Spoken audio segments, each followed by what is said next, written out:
Hi and welcome to this PowerShell tutorial video. This series is going to be focusing on convert to HTML or creating web reports that you can view on a web browser, on a website, send by email if you're formatting your email as HTML. These reports are going to be quite colorful. We're going to add a lot of styling in them. So this is going to be a multi-part series. So in the first video, we're going to be really just playing around with the basics of converting our PowerShell objects to HTML. And then in the second video, we're going to be a little bit more in depth. And there might be a third video. I'm not 100% sure yet, but there will be at least 2 videos in the series. So let's actually go ahead and let's get started on just seeing what exactly we can do in PowerShell to convert our objects to HTML and how it kind of looks like just running that commandlet and seeing what we can do with it in a short amount of time. So the first thing that we're going to want to do in PowerShell, of course, is get some sort of object or some sort of table that we can actually output to HTML. So what we're going to be doing is we're going to be doing our typical get service commandlet. So let's do a get dash service. And let's just see what this gives us. We've used this commandlet a lot on this channel. But as you can see, it just gives us the services that are currently running or not running on our computer, gives us the names of those services, and then gives us the display name. But we can also get a lot of other information.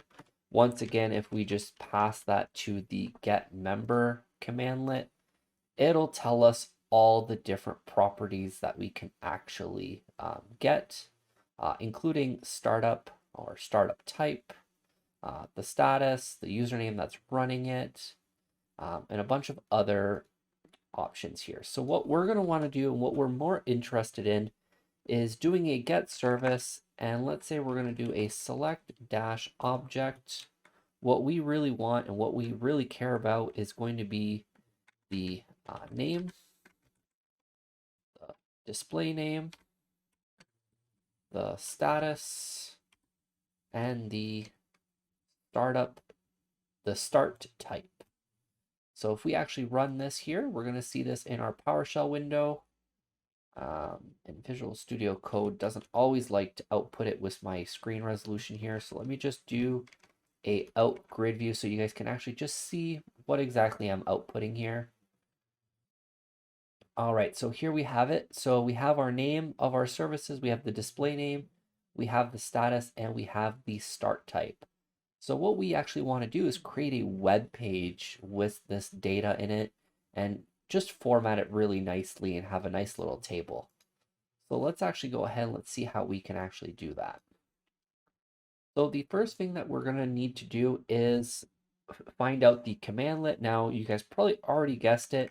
It's going to be just convert to -html. So once we actually do that, if we actually just run this as it is, you will see we get this quite ugly output here. And this is the HTML code that PowerShell generates for us. So what we're actually going to want to do here is just do an HTML, and then we're going to want to pipe this to an out-file. And what we're going to want to do is we're going to want to put a file path, and we are just going to want to go ahead and pipe that to our path that we want. So for me, it's going to be in C scripts, quick tips, which is not actually a quick tip video. And then we're going to pipe that to put that in our convert to HTML folder.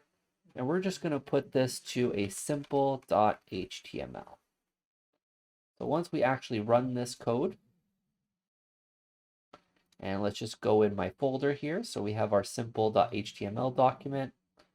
Here we have it in our Microsoft Edge browser. This is the default output for convert to HTML.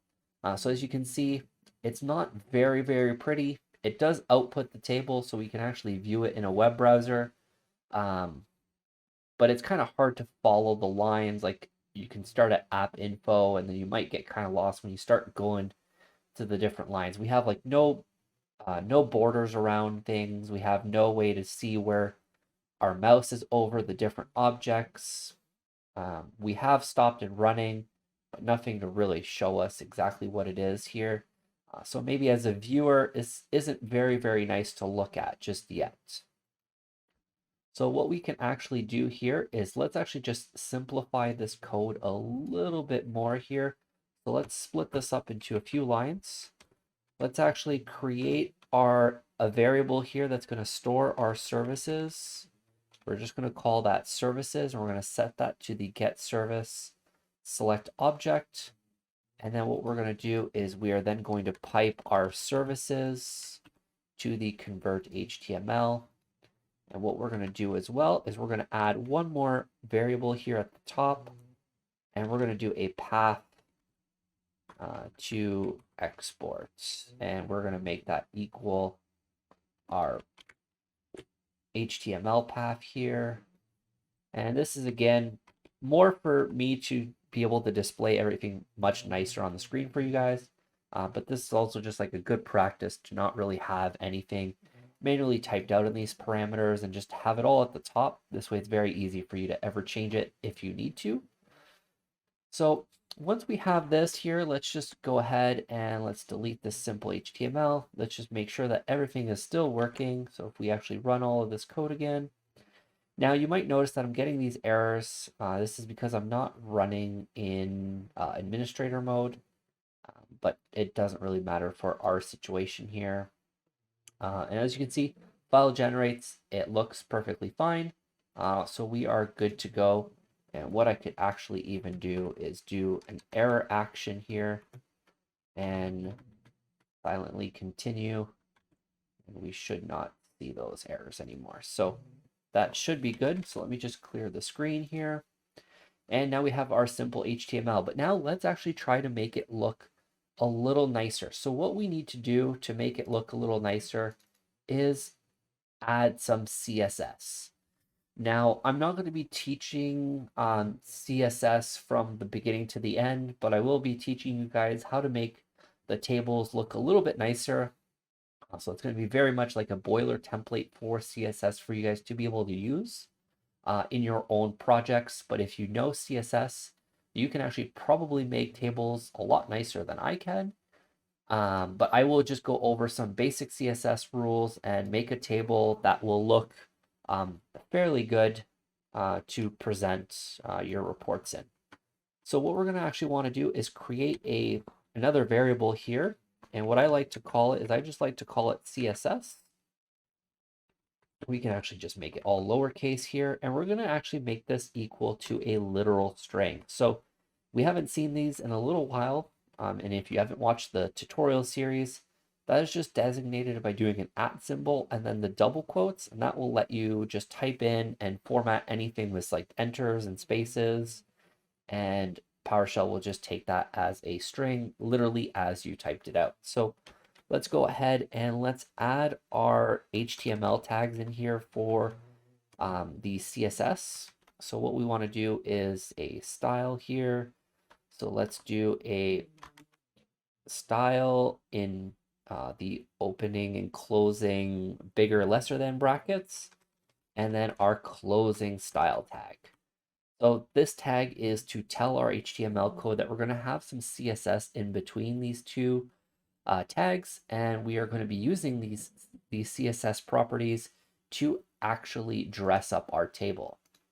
So the first thing that we actually want to do here is actually add a table and then an open and curly bracket.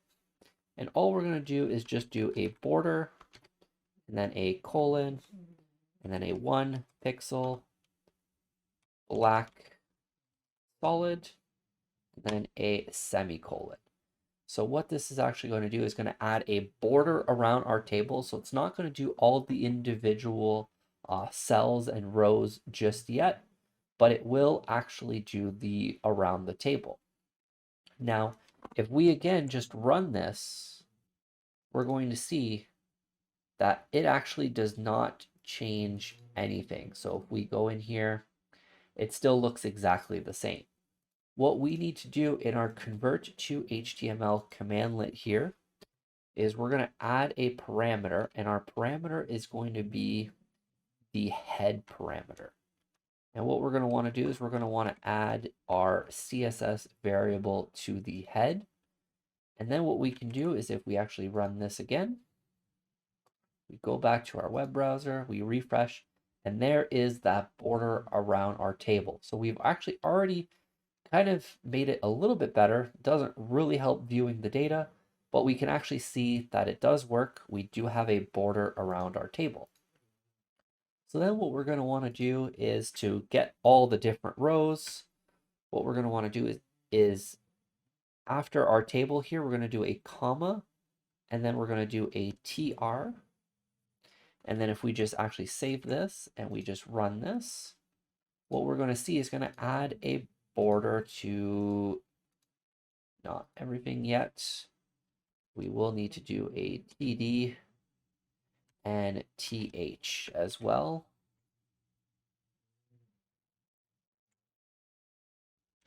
And let's run this again here.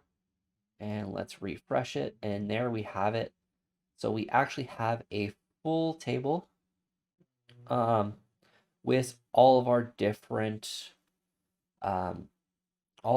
things all separated here. And you don't actually need the tr. I do actually remember that now. You should only need a td and th for these. So if we actually refresh it, there we have it. So everything does still look very, very nice. And we can actually see all of our different options and see that everything does look as it should. So that's good. Now, all we want to do now is maybe add some different styling, maybe some background color for where we're hovering over, or maybe make the font a little bit thicker so we know what line our mouse is over. So what we can actually do in that case is actually add another CSS rule. So each of these, this is called a CSS rule. And now we're going to add another CSS rule. And what we're going to do is tr, and this is going to be for the table row. And we're going to do a colon, and we're going to do hover. And then we're going to do an open and closing curly bracket again. And what we're going to do is we are going to do a background color, colon, light gray. And what we're also going to do is, in another rule with a semicolon at the end, we're going to do a font dash weight. And we're going to make that go to, let's say, 800. And we're going to do a semicolon. Now the max value for this is actually 900. But we're just going to put it to 800. I think that that'll be fine. And then what we're also going to do is we're going to do a font size. And we're going to do a font size of 16 pixels. So that's going to be designated by 16px. And let's actually go ahead and let's just save that. And let's run this code again.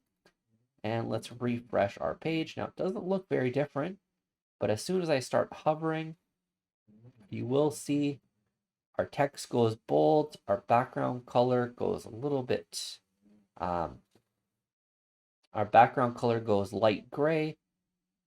So now we should be good, and we can do a lot of different things here.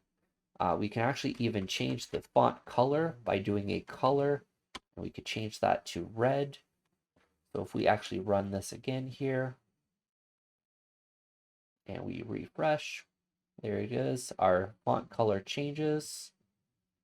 So just a bit. So that is all good. Now, let's actually see if we can actually make the font even bigger here. And let's run that. Yeah, so there you go. So now you can actually notice the font size really increase here.